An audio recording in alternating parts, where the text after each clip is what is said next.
শাশুড়ি আর মা তো নিজের মা, তাদের তো অসম্মান করার কিছু নাই। আপনার শ্বশুর শাশুড়ি তাদের প্রতি আপনার যত্ন কতটুকু থাকে? অবশ্যই অনেক যত্ন থাকবে। যেমন আমার বাবা মারে যেমন রেসপেক্ট করি, তার বাবা মারে তেমন রেসপেক্ট করবো, আরো ভালো।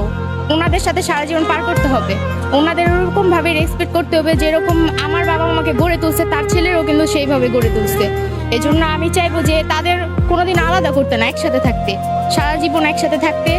আর তাদেরও সম্মান ভালোবাসা আদর দিয়েই যেরকম তারা লালিত পালিত করছে আমাদের, আমরা জানি ওনাদের বৃদ্ধ বয়স পর্যন্ত লালিত পালিত করে আমরা করতে পারি। নিজেকে কোন কাজে বেশি ব্যস্ত রাখা? বাচ্চা কাচ্চা পড়ানো হয়, মানে টিউশনি করানো হয়, ভাতিজি আছে ওদের পড়ানো হয়, এমনিতে বাইরে যে টিউশনি করা হয়, এগুলোর মধ্যে আছে। নিজেকে নিয়ে কি স্বপ্ন দেখেন? নিজেকে নিয়ে তেমন কিছু স্বপ্ন দেখি না, ঘোরাফেরা তো অনেক করছি, এখন সামনের দিকটা জানি ভালো হয়। বিয়ে কবে করছেন? বিয়েটা হয় না এখনো, বিয়ে করব সামনে। কোন জেলার ছেলেদের পছন্দ বেশি? মুন্সিগঞ্জের ছেলে বেশি পছন্দ, কারণ আমি মুন্সিগঞ্জের মেয়ে তো, এই জন্য। মুন্সিগঞ্জের বিখ্যাত কি? আলু, আলুই বেশি বিখ্যাত। এই যে আলু খেয়ে মোটা হয়ে গেছি। কথায় কথায় হাসেন, হাসতে কি খুব ভালো লাগে? আসলে আমি সবসময় হাসি।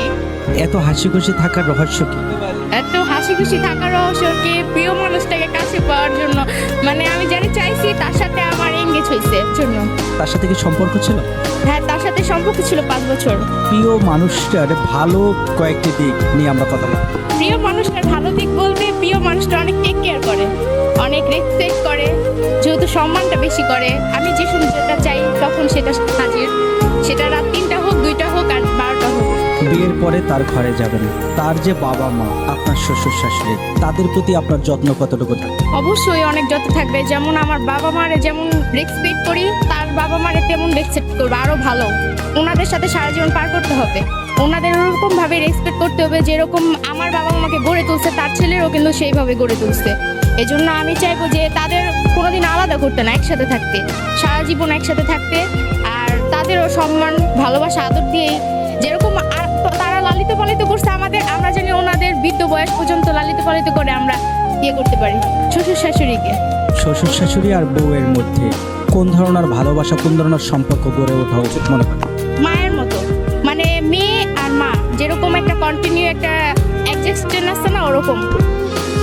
এগুলো তার মেন্টালিতে প্রবলেম থাকার কারণে করে অনেক কিছু নেই, কিন্তু আমার মেন্টালিতে এরকম আসে না যে শাশুড়ির সাথে ঝগড়া করব বা এরকম কিছু, এরকম আমার মনের থেকে আসে না। শাশুড়ি আর মা তো নিজের মা, তাদের তো অসম্মান করার কিছু নাই এখানে, আমি মনে করি।